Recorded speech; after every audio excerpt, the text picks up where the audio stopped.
So, normally when a software is misbehaving and you need to close it immediately but it's non-responsive, you need to press Ctrl Alt Delete and then choose taskbar.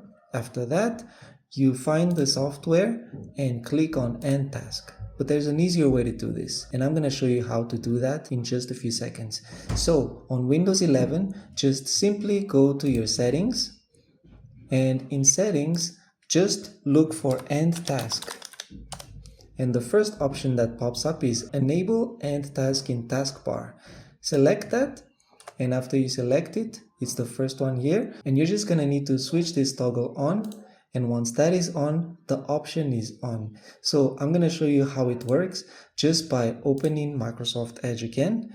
And now when I right click on Microsoft Edge, I have the End Task button. And if I click on that, it's simply going to close it. And it's going to do the same for any application that you have installed. Hope this helped. Thanks for watching and see you next time. Peace.